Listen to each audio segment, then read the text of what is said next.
Challenge. Welcome everybody to the optional 2022 Borns program. We have 4 talks today. The first is by Kate Fallinsby, a master's student in economics, who's going to present baselines, shoreline change, and beach management strategies at Popham Beach State Park. And this paper is co-authored with Kathleen Bell and Carolyn Noble.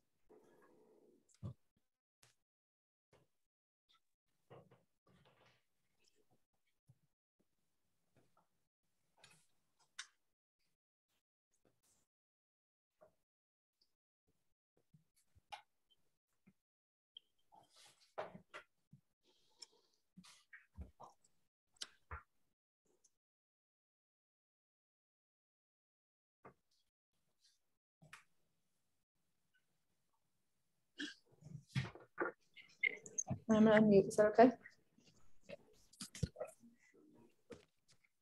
Say something to see if others hear you. Okay, can someone please let me know if they can hear me? By raising a hand. We can hear you.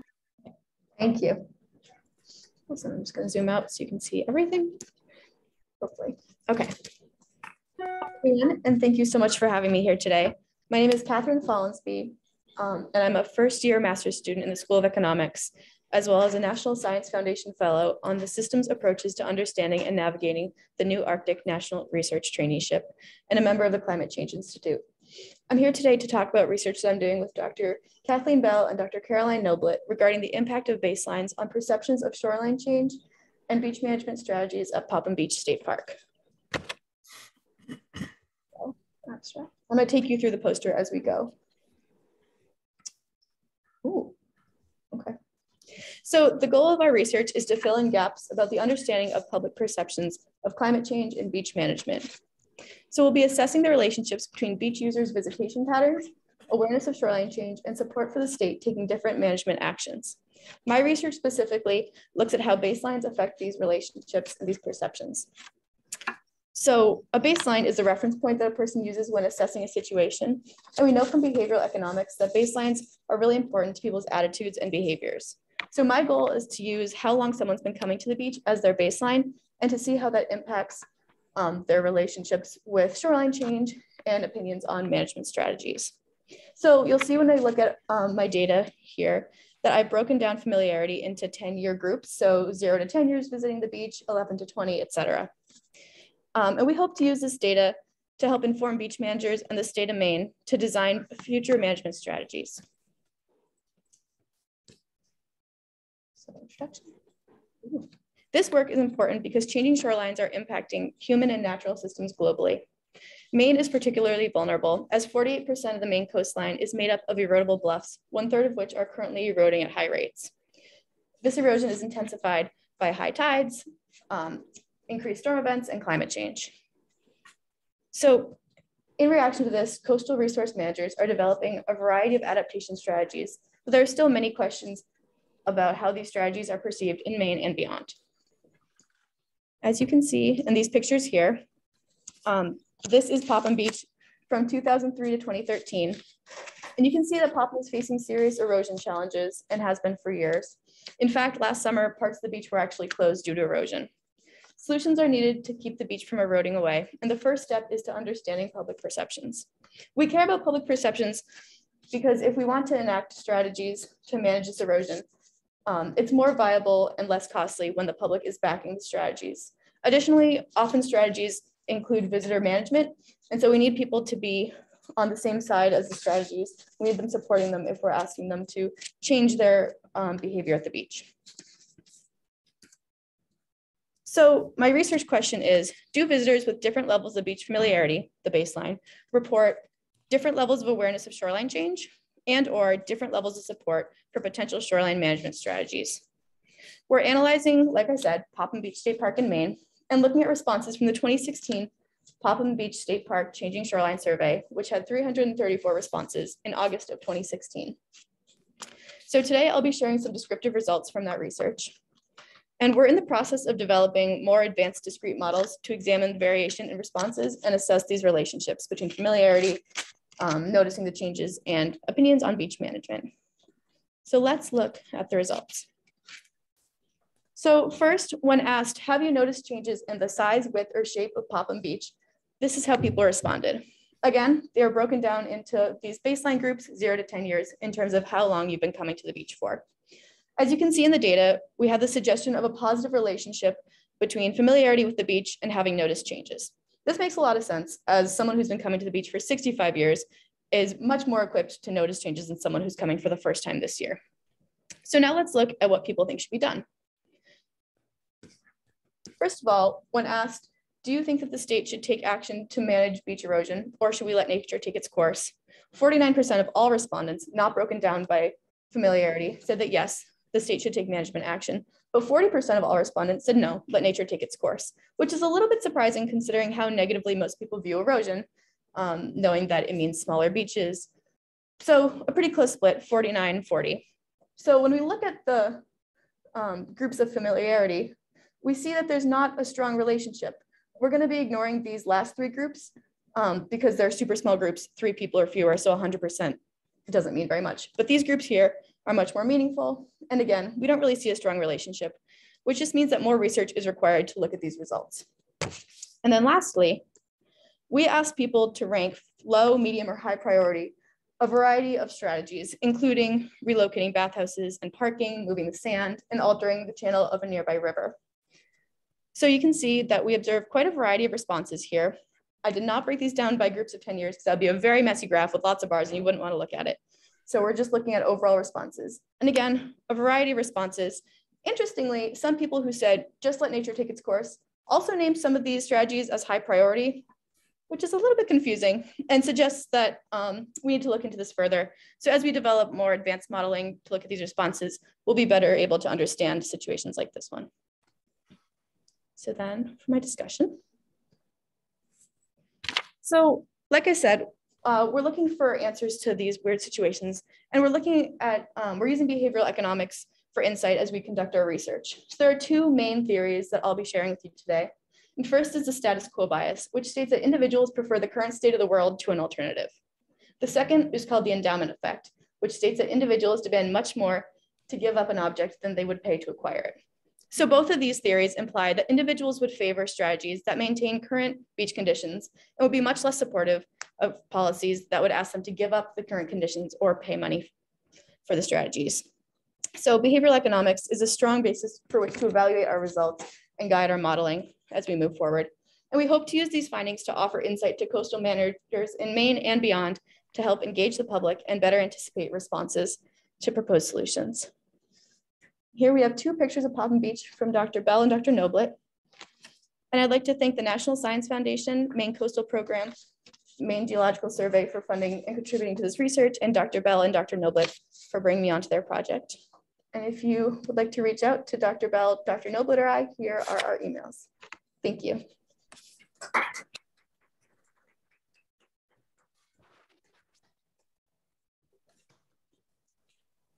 So we have some time for questions. I'm going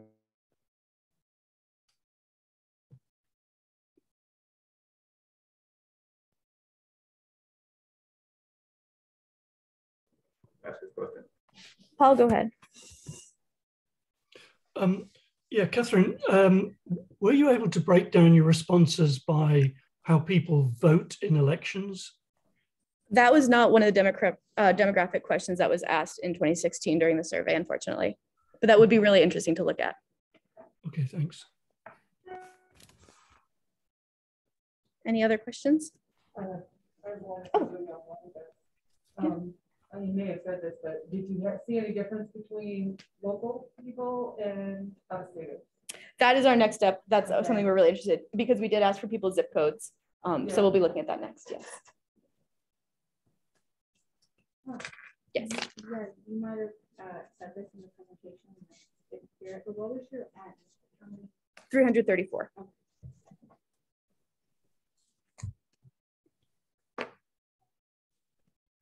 Do you have any other questions? All right, well, we'll wait just a few minutes so that we can stay on time with the schedule. Although, I suppose we could just move ahead. It'll probably take 5 minutes to get set up there. All right, well, while you're setting up, just mute for a second. Okay, while Elizabeth's setting up, our next talk is by Elizabeth Leclerc, a master's student in Quaternion Climate Studies and an IPHD student. And her talk is titled "A River Runs Through It: Basin-Wide Perspectives on ENSO's Hydrological Risks and Opportunities."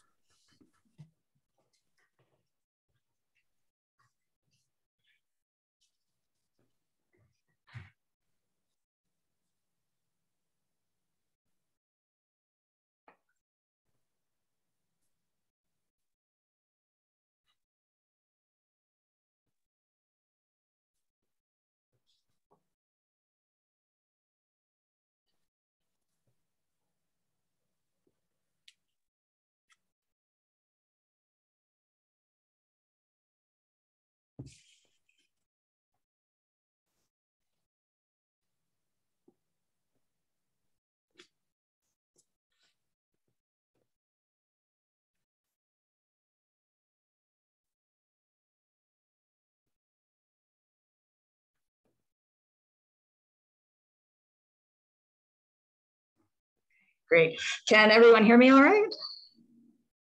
I see some nodding heads. Great. Okay.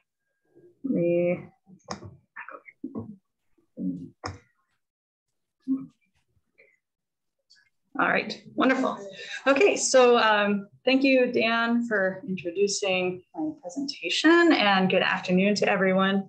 So I'm presenting on a small project that is an outgrowth of my master's research. And here I've used a paleohydrological model to consider how Holocene climate changes interacted with different types of ENSO or El Nino Southern Oscillation events to present different sets of risks and opportunities for past societies living in coastal Peru. Now, the coast of Peru is extremely arid, and rivers, which source from the more humid highlands, are and were essential to daily life here. There we go. All right, so my study focuses on the north central coast of Peru, especially the area around the Fortaleza, Pativilca, Supe, and Huaura valleys from 6,000 to 2,000 calibrated years before present. And just note that all dates in this presentation are calibrated. So what we commonly call El Nino, the climate phenomenon that brings intense rainfall to coastal Peru, is just one of several modes of ENSO's warm phase. And it's referred to more specifically as the Eastern Pacific El Nino. Two other modes also affect Peru: coastal El Nino and Central Pacific El Nino. And ENSO's cold phase, or La Nina, is also relevant for this discussion. And I don't think folks on Zoom can see me because I forgot to start my video. So I'm gonna do that real quick here. And then I'm gonna review some of the key features of these different types of ENSO events.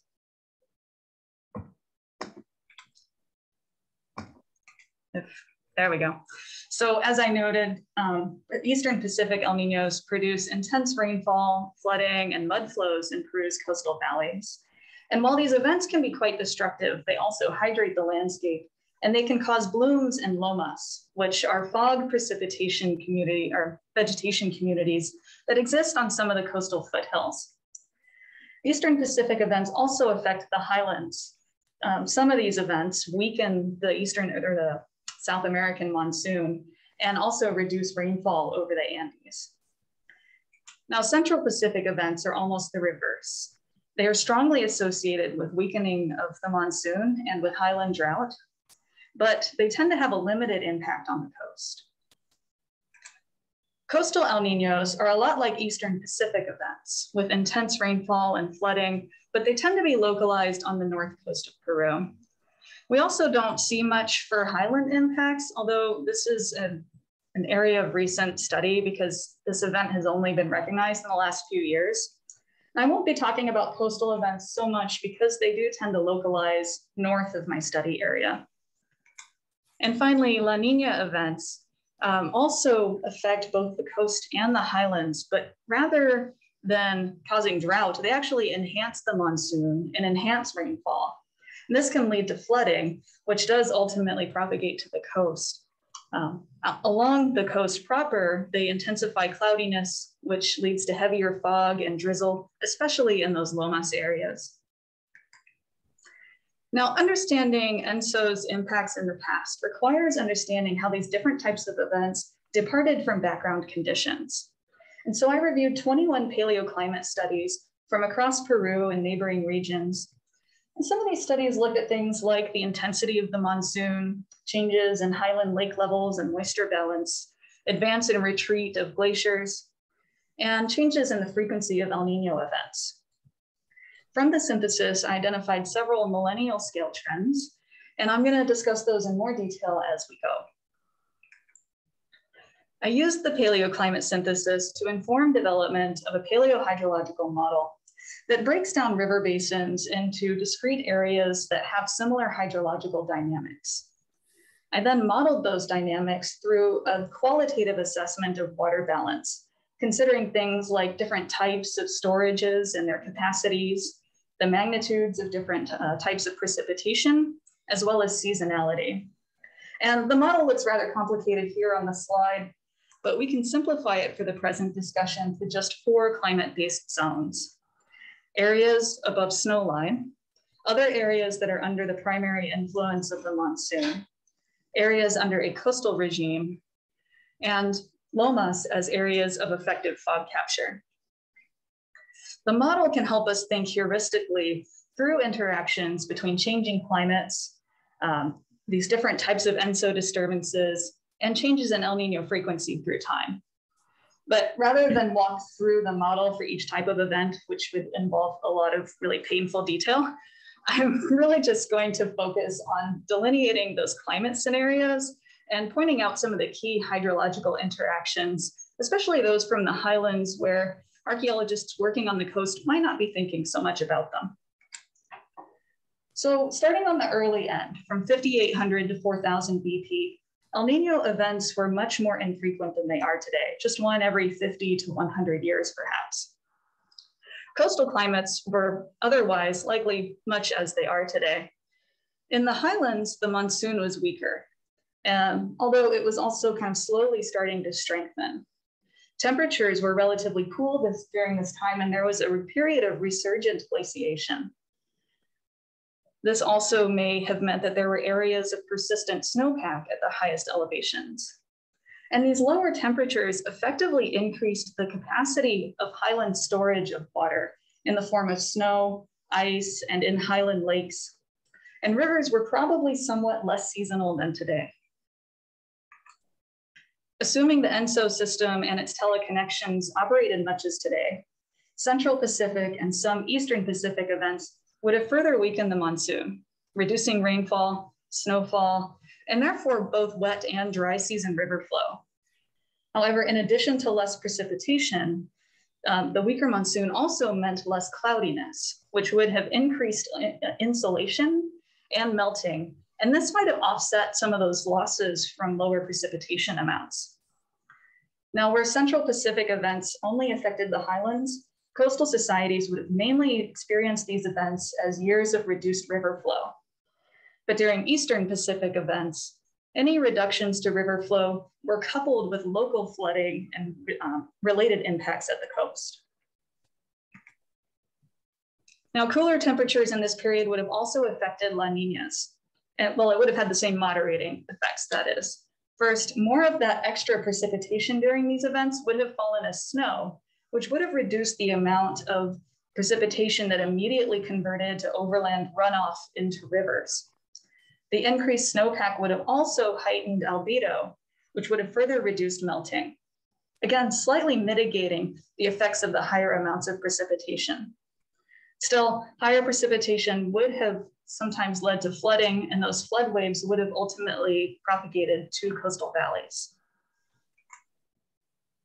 After 4,000 BP, temperatures warmed, causing glacial retreat and reduced areas of persistent snow. Both wet and dry season river flows would have initially increased as glaciers adjusted to the upward shift in snow line. After glaciers stabilized, dry season flows would have then kind of come back down to lower levels that were probably lower than before. but wet season flows may have actually been maintained at a high level or even increased because of ongoing strengthening of the monsoon system. Coastal conditions were again largely the same as the previous period, and El Niño frequency was still low. So the moderating effects of snowpack and glacial ice that we saw in the previous period would have been reduced after this time. Therefore, highland droughts during Central Pacific and some Eastern Pacific events would have likely had more of an effect on coastal river flow, especially in the wet season, while La Nina events would have been more likely to produce floods. Flood risk may have been especially high early in this period as glaciers retreated, because lakes and rivers and groundwater levels were already going to be elevated with less capacity to absorb that extra water. From 3000 to 2000 BP, the monsoon continued to strengthen, but records suggest much greater variability after this time, especially in precipitation and temperature. Coastal climates were again largely similar, except for a major shift in the El Niño system, or the ENSO system broadly, towards much more higher frequencies of El Niño as we see today, which is about one event every 2 to 8 years. And if we can extend this El Niño frequency to indicating a broader, or to indicate more frequent events of all types, then what we might see is more interactive and stacked effects among ENSO events. For example, series of Central Pacific events would begin to deplete lakes and groundwater reservoirs, reducing river flow to the coast, not just during a single event, but perhaps for an extended period. Meanwhile, high recurrences of La Niñas would have had the opposite effect, leading to saturation and more frequent flooding. On the coast, frequent Eastern Pacific events would have accelerated processes of terrace development and shoreline progradation and contributed to elevated water tables. More frequent Eastern Pacific El Niños and La Niñas would have also promoted the vitality and expansion of lomas environments. So what does this model of paleo-ENSO and climate interaction illuminate in terms of the challenges and opportunities afforded to coastal societies? Early on, anomalous river flows from the highlands might have disrupted coastal floodplain agriculture where it was practiced most intensely. However, the use of spring-fed canal systems, which has been proposed for the Middle Supe Valley, would have been less affected because of the higher groundwater levels and that moderating effect of glaciation. After 4000 BP, with the loss of glaciers and snowpack, combined with more intense farming and settlement, El Niño droughts would have had a greater effect on coastal agriculture. And of course, coastal flooding during Eastern Pacific events would have also been disruptive. So as I noted earlier, both Eastern Pacific El Niños and La Niñas enhance the precipitation in lomas environments. And this may have boosted the resilience of lomas communities, both ecological and human, allowing for heavier uses of timber, foraging, and conversion of lomas areas into agricultural into agriculture. And these are just a few of the situations we might predict from the model. Of course, at this stage, they really are just predictions. However, the model provides a pathway for thinking through different ENSO events and their influence on the ability of past societies to predict, plan for, and respond to their disturbances. Archaeological research also provides a means of testing the model by investigating hypothesized opportunities and challenges for past societies. Thank you.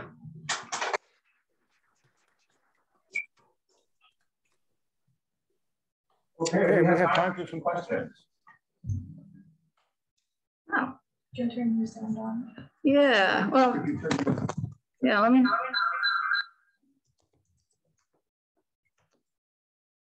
Okay. Or maybe you can run it through. Yeah, I think I can run it through mine. Okay. Well, I have a question. So if we look at the trajectory of societies along the Peruvian coast and compare it to these different conditions that you laid out, does the growth through time in the number of people, the size of monuments, the complexity, does it actually make sense in terms of the changing water resources driven by these different kinds of El Nino at different periods? I think so. I mean, certainly the most interesting scenario, I think, in that regard is that transition around 4000 BP, because rivers would have become more seasonal at that point. So there would have been more availability of water in the wet season and less in the dry. And my thoughts are kind of rambling all over the place. But I don't know, on the one hand, that we would think that maybe the higher risk levels at that time might have affected settlement, but we do see more movement. But there are some interesting changes in patterns around that time, around 4000 BB, of where people were living in the coastal valleys. So I don't know if that's really an answer, but. It's a start, thank you. Are there other questions? Yeah. Could I ask about the springs? Yes. So the springs would be, you have a higher groundwater level to maintain your springs when you have melting glaciers and you have rain. So do you see a change in spring, those canal uses as things changed, or did they continuously, or were the springs just running through this whole period and supplying irrigation water? I wish there were studies that would get into that. That there has not, the use of spring-fed canal systems in the Middle Valleys is really just a hypothesis now, and I don't think it's been adequately tested at all. So it makes sense that the canal systems, that those kind of systems would have been really useful and would have allowed some of the cultural developments we see in the Supe Valley despite other climate changes happening. Hard to find when you're dry now. Yeah, I don't know that they're dry now. I think they're active now, but just, I don't think there's been any kind of work to try to take records from them. I mean, some of them have been excavated and developed into ponds that are there. You also have two hands, one from Frankie and one from Jim Roscoe. Okay, Frankie, go ahead. Yeah, thanks, Lota. Thanks for this presentation. It's been interesting. And this is intended to be more of a fun question than to put you on the spot. But supposing if you had unlimited resources, where might you take this research next? I would want to see, going back to Alice's question, I would really be interested to see what we can learn about these springs and related canal systems. And I would want to also look into the lomas, especially in this region. A lot of the research interest has been on the late pre-ceramic period, so from about 5,000 to 3,800 years ago. But there are a lot of cultural remains in these potential lomas areas that I've modeled, and there just hasn't been any work on those. Paul, or Jim, sorry. Elizabeth, hi. As I understand it, kind of you've got relatively infrequent ENSO events up till about 4,000 years ago, and then over the next 1,000 years becomes more frequent and more intense. With your model, would you be able to figure? I mean, it wasn't a sudden transition from infrequent to frequent and intense. Would have been a kind of some sort of transient kind of move there. Do you have any idea of roughly when, at the beginning of the 4,000 to 3,000 period, or towards the end of the 4,000 to 3,000 year period, when these things would be becoming sufficiently frequent and intense to be really doing a number on these temples, as you know, the water was washing down and debris and everything was destroying irrigation channels, but also the temples? Yeah, so I think, and Dan can correct me, but from what I understand, the evidence does actually point to a pretty strong transition, a sharp transition from infrequent to frequent events between 3,200 or to 2,900 BP, somewhere in that range. So I think that the evidence does indicate more of that sharp transition. As for the glaciation from 4,000 to 3,000 BP, that definitely would have been a more slower trend. And I think the records kind of show it happening from about 4,000 to around 3,500. And then that adjustment would have been about complete. Okay, thanks very much. Yep. Okay.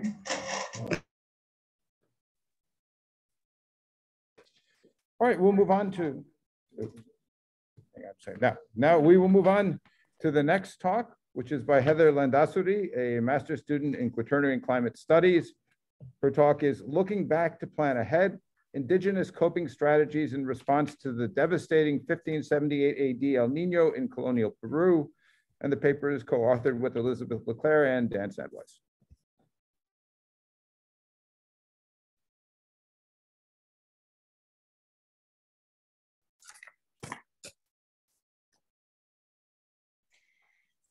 Okay. Can everyone hear me okay? Yep. Online, if someone can just shout out if we can't be heard. I don't know. I think it showed that you were muted. Okay, that's weird. I'm not. I don't know if it says that you're showing up unmuted. Unmuted? Great. It says I'm talking. So. They can't hear you, somebody should raise their hand. Yeah. Good to go? Great. Awesome. Hello, my name is Heather Landazuri, and I'm part of a team of archaeologists working to better understand the legacies of El Nino resilience on the coast of Peru. Previous studies have reviewed some of the coping strategies, mitigations, and other adaptations and responses observed archaeologically. We are adding to this ongoing discourse by attempting to connect these responses to those identified in an historic document recounting an El Nino that took place in 1578 AD after nearly 50 years of interference by the colonizing Spanish. By comparing the historic, By comparing the historic and archaeological records, we are hoping to answer questions related to long-term processes of adaptation and resilience, while also examining the effects of colonization on the ability of Indigenous communities to maintain, share, and practice resilience. Today, I'm reporting our preliminary investigations into one of the first documents to record such events in relation to their impact on Indigenous populations in Peru. I will also be sharing the results of some exploratory analysis based on a subset of testimonies from the Lambayeque Valley, including spatial analysis to investigate one of the most commonly employed responses to the event, which was relocation. When the Spanish first arrived in 1532, Indigenous groups operated within a tribute system under Incan or Chimu rule. Within this context, tribute was part of a reciprocal relationship in which leaders were expected to care for the community. And later, when the Spanish hijacked this system, they redirected tribute to the Spanish elite and monarchy through the encomendero system. During the austral summer of 1578, heavy rains associated with a strong El Nino event brought about one of the most catastrophic floods of that century. The Indigenous population experienced the brunt of the damages and losses of lives, infrastructure, crops, you name it. But unfortunately, such disaster did not preclude them from continuing to have to pay tribute.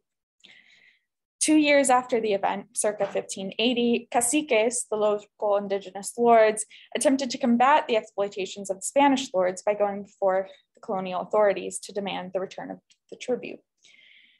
In response, the Spanish government sent His Majesty's scribe, Don Francisco de Alcocer, to investigate villages affected by the floods via public hearings, where Indigenous witnesses responded to one of two questionnaires, or witnesses responded to one of two questionnaires, because there was one for the Spanish lords, but there was also one for the Indigenous population. The resulting transcripts, about half of the original records, remain, and they were later transcribed and published by Lorenzo Huertas Vallejos in the late 80s and again in the early aughts. The historical record provides a means of reconstructing Inzo adaptations not visible in the archaeological record. For example, responses that don't leave physical traces or where physical traces aren't likely to survive. The testimonies also provide an opportunity to connect archaeological patterns with described behaviors, since some of the people who were present for the 1578 event also lived in the area prior to Spanish colonization. The testimonies provide an opportunity to reconstruct how ancestral adaptations and resilience were preserved through this tumultuous period. To situate our research, we look to the previous work of Kopsen and Sandweiss and Marsh. Kopsen examined testimonies from the villages of Lambayeque, Tucumé, and Fereñafe to better understand the coping mechanisms the indigenous population employed before and after the event, and compared to existing information on the effects of Enzo in northern Peru. She identified the following themes among their responses, including relocation, such as to higher ground or to other villages, rebuilding, like repairing canals, and refinancing, for example, selling livestock and goods at lower prices while keeping the prices of key resources high. Building on this, Sandweiss and Kopsen further examined how ancestral knowledge was threatened by colonial rule. For instance, people traditionally lived in the margins of valleys away from the floodplains. However, by the mid-16th century, Spanish colonizers began removing the indigenous communities from these prime locations and forcing them into resettlement villages called reducciones. After the event, rather than focusing on rebuilding and strengthening the community structures and services, indigenous communities were forced to provide labor and continue to pay tribute. This placed new demands on how they prioritize their energy to levels beyond simply surviving. Expanding this work even further, Marsh and Sandweiss shed light on the opportunities that Enzo provides, showing the flip side to what we commonly frame as a natural disaster. In their analysis, they examined Kopsen's work under this new lens and identified the following coping strategies: relocation, building, rebuilding, replanting, refinancing, foraging, and emotional responses. Their most recent work is part of a larger trend in Peruvian archaeology to view El Niño from a resilience perspective that recognizes the agency of past communities in their responses and seeks to understand social and natural processes and interactions that influence resilience through time. Along these same lines, we ask, what happens to a community when shared local knowledge and responses to catastrophe are thwarted by powers outside the community? How does a community remain resilient despite imperialism and conquest? And what can we learn about resilience in the past to help communities develop and maintain resilience into the future? So we began our study by testing methods for data extraction on a subset of 14 testimonies from the Lambayeque Valley. We immediately noted a strong spatial component to the testimonies and decided to explore this further through spatial analysis. Using a relational database to extract and store details contained in the testimonies, individual tables were organized around the following themes: witness, character of the El Niño event, impacts, and responses to the event. Initial reading of the document indicated movement was an important component of response, which we tracked in a network data frame that links origins and destinations along with type of movement. And all of the data frames are linked by witness and organized by place, which is what you see here. We pursued the spatial aspect of the data by creating a geodatabase with locations of events described in the testimonies, known archaeological sites, hydrological data, including rivers, quebradas, and canals, and a digital elevation model. So spatial analysis took two forms: exploratory mapping of spatial patterns and geospatial modeling, exploratory patterns, and geospatial modeling. For example, seeing how towns related to various water features, archaeological sites, and overall terrain, as well as the distribution of where events and responses occurred. The physical relationship between towns and the landscape also suggests patterns of vulnerability and the challenges people may have faced in trying to reach safety during the flooding, which led to the geospatial modeling of least cost paths to potential places of refuge. So we built a cost path model around parameters we thought might increase the cost of traveling from the reducciones to places of safety. We defined these potential places based on the locations of monumental architecture, in our case, huacas, which are typically elevated above surrounding terrain and often built on natural rises. We ultimately chose distance and slope as key parameters for the model, with water features acting as barriers. Then I used this model builder in ArcGIS to calculate the least cost path between Reducciones and the nearest Huacas. As seen in previous work, we noticed that replanting, building, rebuilding, foraging, and what has previously been defined as refinancing were very common responses. We also identified responses outside these categories, including evidence of mutual support between communities, breaking of religious taboos, and appeals to religious deities. Our emphasis on place showed that short-term and long-term relocation was also a common strategy, and that movement was a key component underlying some of the previously identified categories, including foraging and refinancing. Turning to the spatial analysis, the cost path map revealed a straight line path from archaeological sites to Huacas, ranked by their difficulty or cost as determined by proximity.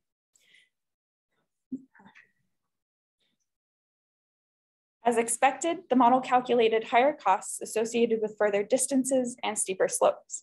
It's interesting to note that some paths begin as low cost and end as higher costs. And this is also expected as it's meant to reproduce what someone would experience as they move across a landscape. As I noted earlier, we were able to confirm previously identified responses and add inter-village aid and appeal to religious deities to the list. These newer additions fill in some of the gaps identified by Copson, namely the systems of reciprocity. And some of these strategies echo those observed at larger or coarser scales archaeologically, like opportunistic planting in rain-soaked areas, repairing canals and field systems, and foraging of opportunistic foods. Our analysis also showed that the refinancing category may need refinement. In one sense, it affirms the agency of Lambayecanos in their decision to barter and sell goods. However, it belies the power differentials that constrained those decisions and the overall desperation behind them. For example, one witness recalled villagers selling their daughters into marriages in exchange for corn, while others sold or rented themselves to Spaniards as far away as Lima. In almost all cases, refinancing occurred at a steep loss to indigenous Lambayecanos, and who were forced to give up vital food stores, seeds saved for later planting, and treasured belongings, even their own bodies, to pay tribute. More so than the other types of responses, this category highlights the vulnerability of indigenous Lambayecanos. The use of the relational database, developed partially in tandem with English translation of the testimonies, resulted in a close and careful consideration of the testimonies in a systematic way. This revealed patterns not reported in previous work with these documents, while such coding risks the loss of nuance and forcing of information into edict categories, it also facilitates empirical analysis that can otherwise be difficult to achieve with textual data. The results of the cost path analysis allowed for a cross-village comparison of retreat options. The severity of the impacts felt by each village can thus be compared, painting a picture of which villages had the greatest possibility of movement and which Huacas would have been reasonable refuge. Villages surrounded by waterways, such as Bereniafe, seen here, would have had to completely circumvent these features in order to get to safety. However, the inundation of these waterways may not have actually made that possible. This preliminary work is encouraging, showing there is more to be learned from these documents with regard to community responses to the 1578 event, and that both coding into a database and spatial analysis methods will be productive. As global warming continues, implementing regional mitigation strategies to combat the effects of climate-related disasters, in our case, an increase in severe El Niño events, will become increasingly important. Local and indigenous ecological knowledge is crucial to this effort, and ethnohistoric research such as this offers reasonable basis to build towards this goal. Thank you.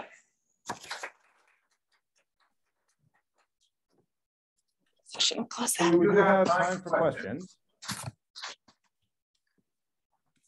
And maybe. Can I ask a question?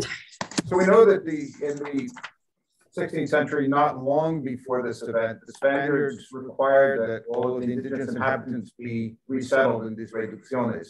And that surely affected the way in which they were able to respond to the event. Taking that in mind, you have any thoughts on which of the responses you've identified would likely have been in play in pre-Hispanic times also? I think a lot of what we saw probably would have been in play prior to Spanish contact, because, you know, some of them are what we would consider a common sense move. You move out of the way of danger, or if your food stocks are low or your crops are ruined, you are going to have to go and forage and change up your diet. And we see that archaeologically. And so I think that despite Spanish colonization and this displacement of populations, there were still options for them to kind of be resilient. Although, you know, the Spanish also were using incarceration and other tactics to maintain control. And so, you know, it's really difficult to say what all was able to be done under those, you know, restricted contexts. Interesting. Unless there's another question right now, just follow up, I think. There is a hand up. Yeah, there is a hand up. I do, remind me later, I have a suggestion for you guys. Thank you. Yeah, Anna, go ahead. Hi, Heather. First off, I really, I found that really fascinating. So great job. My second question, can you hear me all right? I can hear you a little better. Do you want to ask your first question one more time? Oh, I was just complimenting you on well done research. Thank you. And my question was, so in your cost path parameters, is there anything that you might have considered as, I guess, a factor that you weren't putting into your model that could, like, are there any unknown, what's the room for error with the unknown as far as seasons, or was there any other parameters that you were exploring for that? So this was my first experience with cost paths. And as I learned a little bit more about them, there's a bunch of biometric data that I would love to add, such as caloric expenditure, you know, the physicality of the people moving. Seasonality is a great consideration, but because these events happen at a very specific time of the year, we can narrow that down. So that's not as limiting. But there are different parameters that we just haven't gotten to explore yet. And a lot of them are, you know, what does it look like when a person is moving across a landscape, perhaps carrying something, or how much can someone who's been impacted by an event like this, how far can they actually get with whatever means they have? And like I said, caloric intake and expenditure is a big one there. If you're already kind of taking a hit and working with foraged foods, how far can you really get? And, you know, or how often are you stopping along that path to replenish supplies? So there's a lot that can be explored there. Great, thank you so much. Yeah. Do you have a follow-up, Dan? No, it's okay. We'll later. All right. Are there other questions? Was it Jim? No, Heather, you answered it as you were talking in response to the last question. Oh, awesome. Thank you. Oh, yeah. Were people who were moving settlements, did they always move to uninhabited areas and create new settlements, or did they move to other communities as well and integrate into their society? So you should probably repeat the question because I got it. So the question was, when people are moving, are they moving to uninhabited areas and creating new settlements there, or are they moving into existing areas and integrating into whatever population is already there? And what's the ratio between? Because I'm sure. Yeah, so actually that is really interesting, because there are some areas where, you know, they're mostly moving from village to nearby villages, to places that are already established. And I imagine some of that has to do with potential kinship lines that were broken during Spanish colonization. But there is also discussion of moving up into the highlands with no known or no well-defined specific location mentioned. And this could be an area where it's, maybe not uninhabited, but lesser inhabited. Could be, places where in ancestral memory, it was a good spot to go, but maybe wasn't somewhere that's great to live all the time. And so those are some of the things that we're still trying to weed out. But yeah, that's a great question. Thank you. And then kind of a follow-up to that. Yeah.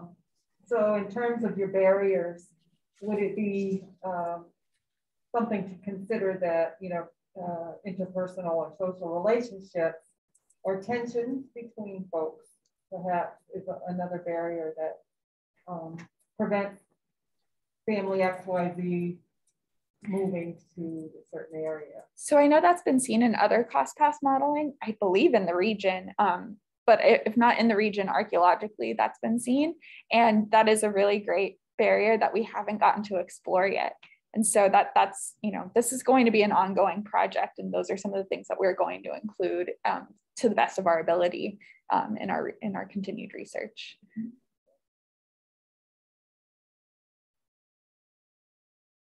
All right. Are there other questions?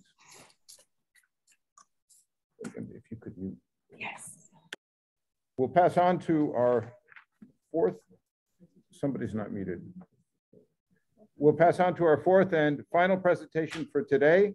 Holly White, a doctoral student in ecology and environmental sciences, will be talking on the outcomes of research learning experiences, RLEs, on first-year undergraduates' preliminary results. And the paper is co-authored with Kate Ruskin, AJ Jolly, and Deb Allen. And Kate, Holly, it's all yours. Okay, just a sec. Let me go into presenter mode. I'm just gonna share the whole poster right now, but if anyone wants me to zoom in at the end, I can do that. Okay, so yeah, like he said, my name's Holly. I'm a grad student, and I'm currently working on the RLE, or the Research Learning Experience Project, looking at student outcomes. So the University of Maine plays a significant role in providing students with experiences and the skills needed to enter the workforce after graduation. And undergraduate research experiences have been shown in the literature to provide a whole array of positive outcomes related to student learning, attitudes, persistence in college, and then interest in science careers and graduate studies, and also just general confidence in research skills. And so the University of Maine is implementing research learning experiences, or I'll just refer to them as RLEs throughout the rest of the presentation here at the university, offered to first-year undergraduates with the goal of improving undergraduate education. And so fall of 2021, last semester, that was our pilot year, the first semester that they were offered to students here at the university. And the program involved 26 RLE courses. And around 250 students enrolled in these courses. And of that 250, about 200 of those were first-year students. And as you can see here in the poster figure, the first figure, the RLEs spanned a whole bunch of different disciplines ranging from STEM and non-STEM. So you can see they range from geology to art history to engineering. And though they covered a whole bunch of different disciplines, the core focus of these RLEs was to engage first-year students in discovery, knowledge creation, and hands-on research that will prepare them for their academic career at UMaine and for future careers after they graduate. And so we're currently exploring the effects of these on the undergraduates, and we're still in the process of analyzing data, but we're using a mixed methods approach, so both quantitative and qualitative data. And we have collected a pre and post semester survey from students, which measures outcomes like academic self-efficacy, research self-efficacy, their sense of belonging, and then some other outcomes like collaboration and problem solving. We've also asked a set of questions, which I'm going to be focusing a lot on today, that were specific to the RLE students, that just asked them generally about their experience throughout the semester in the course. And then we also have data from faculty, which we're using to investigate course strategies and just what happened in the RLEs. And so I'll start talking about the results a little bit here. So again, these results are just on the RLEs right now and just on the first year students. So 93% of students indicated that they would take an RLE again, which is great. Students were asked why they would take it again, and the most common response was just that it was an enjoyable and fun experience. Students were also asked to indicate what benefits they got from the RLE, and the most common benefits reported were related to Bridge Week, as you can see in figure 3. So students mentioned that Bridge Week helped them to make friends and acclimate to campus. And this, just for some background, this was just a week where students moved into campus early, and they were allowed to meet their classmates and explore campus for a week before actual classes started. And many students also reported that a big benefit was having a support system of peers and faculty was really important to them. So students really seem to enjoy the connections that the research learning experiences helped them make during their first semester of college. There's also some benefits reported that are more related to academics and learning. So you can see that students felt the RLE helped them explore a discipline or a major. It helped them to learn new research skills and also helped them to think outside the box. Students also reported challenges. So you'll see that Bridge Week was also a major challenge. These were a lot of the same students though, I will note. So some students said that Bridge Week wasn't what they expected, but they also saw the benefits that it helped them make friends or get used to campus when they first moved here. RLE students also reported that course goals and course expectations weren't exactly what they had expected going into it. Some students didn't learn as much about research or exploration as they had hoped. And some challenges were also just related to general college adjustment, which makes sense, especially since these were first-year students. So students reported things like time management and just college being generally harder than they expected. A smaller number of students also indicated challenges related to COVID. So some said they had to miss maybe their RLE class during COVID, and just that attending college during COVID was tough for them. And so all of these results are going to be taken into account when we plan for the next semester of RLEs. And some other preliminary results we're currently working on are, we are currently, and this is still a work in progress, but we're looking into specific instructional strategies within the research learning experiences that might have been particularly beneficial to students. And so we have seen that off-campus experiences and fieldwork, courses that had those elements might have some gains in specifically research confidence and problem solving. We've also found that potentially RLE courses with interdisciplinary work and those that explore new cultures, perspectives, and worldviews also have some gains in research self-confidence. But we're still working on building our model to take into account all the possible demographic factors we need and test this for significance. So I'll have more results eventually to share about that. But these findings do align with the prior literature. So there's research that shows that field trips and fieldwork experiences can boost student self-confidence. Interdisciplinary work and perspective taking are both important to overall student development. And so we want to continue exploring these in more depth. For example, we want to explore like what characteristics of fieldwork are most important to a student's research self-confidence. Is it the duration? Is it the skills they learn during the experiences? Is it the location? So that's something we're definitely going to look into. We're also still working on comparing the RLE group with our comparison or control group of students who did not take an RLE.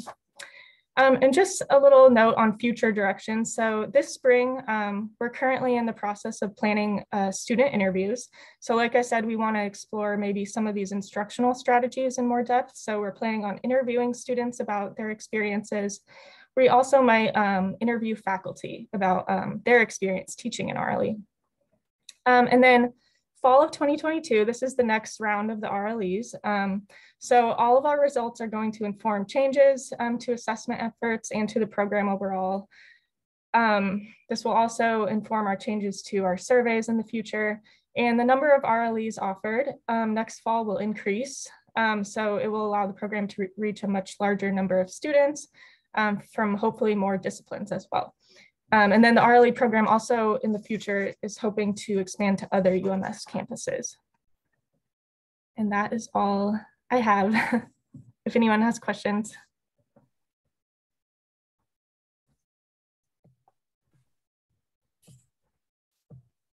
We have time for some questions. Can I ask a question? It's Andre. Question is related to previous background that students have. Did you evaluate it somehow? Like the previous grades they have, previous experience, and how they were exposed to university environment?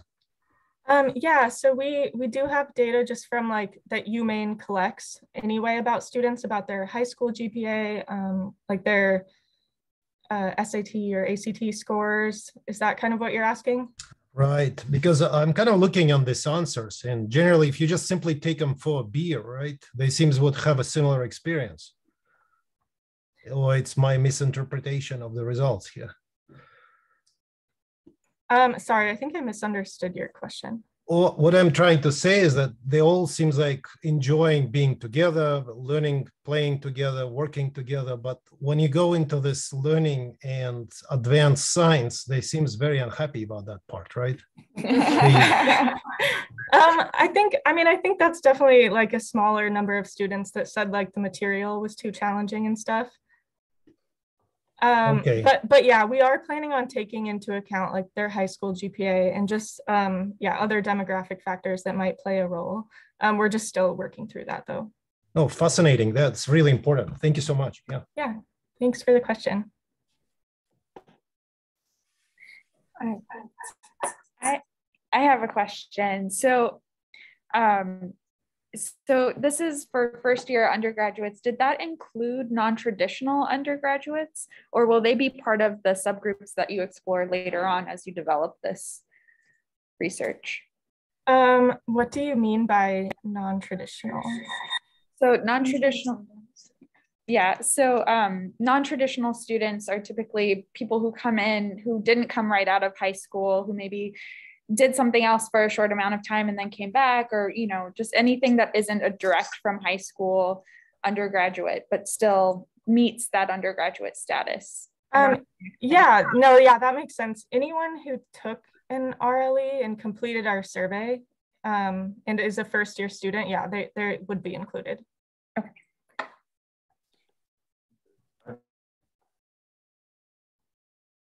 Did you have a question, Dan?